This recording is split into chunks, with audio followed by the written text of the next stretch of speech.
Hi, and welcome to a very fun activity that's going to help you make a bit of money during the pre-patch.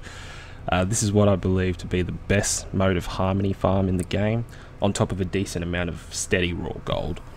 It's located within Siege of Orgrimmar, specifically on normal difficulty, and I'll get into why a little bit later on. But I find this to be a pretty great farm for any downtime you've come across in the pre-patch. If you can't be bothered heading over to the Venezuelan, the Gorgrond gold farm, and it's an excellent supplement to take advantage of in between farming the new rare spawns that are located in Icecrown. It is constrained by the 10 instances per hour lockout, but during this particular event, as the Icecrown rare spawns are on a 20-minute cycle, that's not really going to get in your way. It is entirely soloable, and it's more engaging than spamming a macro and Gorgrond all day, and admittedly that does make you a fair amount of gold per hour in terms of raw gold. But like I said, you can farm the Icecrown rares at the same time, and for this particular route that I take, I like to use a Windwalker monk as seen. However, any class is capable of the route with your own alterations. Now we'll be farming the trash mobs here right before Malkorok, so if you don't know, that means you're going to have to clear the raid up until General Nazgrim. Once you've got Nazgrim dead, you will kindly be presented with all these mobs here, the mobs of interest upon zoning into the raid and any further attempts, and I'll emphasise again, you do need to do this on normal difficulty for it to work. I believe it has something to do with what was previously known as flexible raid difficulty that only existed for this specific raid tier. You may have noticed I began by creating a pre-made group at the beginning. This will be important for two reasons, but the first is it's a great method of ejecting yourself from any instance without having to hearth or teleport out in any capacity, which is what allows you to do this on any class. The second reason being it allows us to hard reset the instance, letting us farm these mobs without waiting half an hour for the soft reset. So we gather all of these hostile mobs and drag them through the instance.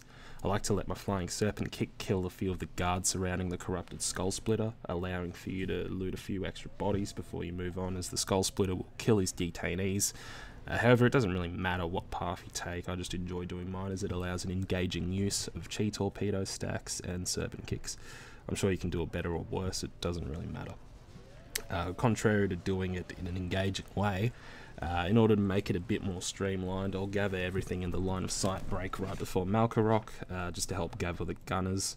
They like to shoot up and over the bridge, Lee Harvey Oswald style, and will only make their way up if you're standing in the little corners after the bridge.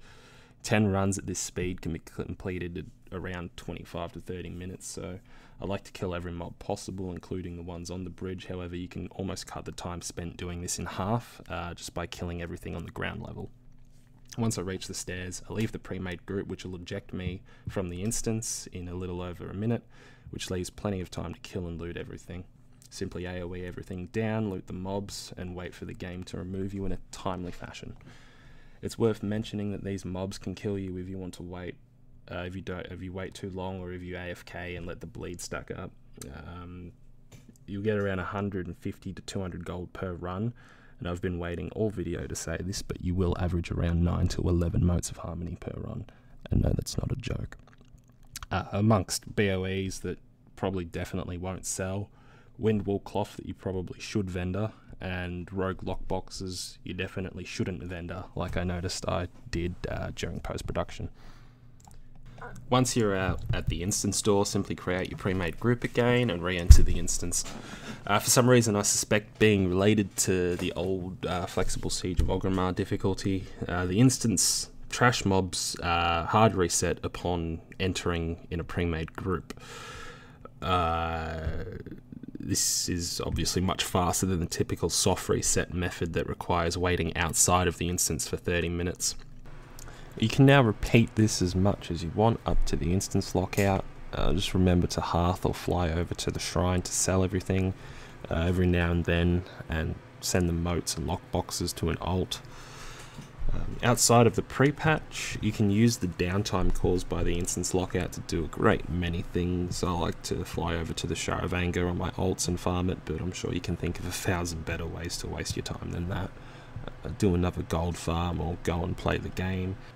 It should go without saying that you should send all the lockboxes that you've obtained to a rogue if you have one, and do whatever you want with the motes. You sell them on the auction house, buy mote materials for use, or sell those to an auction house if the prices beat the Spirits of Harmony on your server. You're going to get a lot of windwall cloth from this, so it's my financial advice that you don't buy cloth with the spirits. Just have a look around, see what's worth your money, but I wouldn't waste too much time doing it. The spirits by themselves should sell for a decent amount of gold. But yeah, that's about it. Thanks for watching.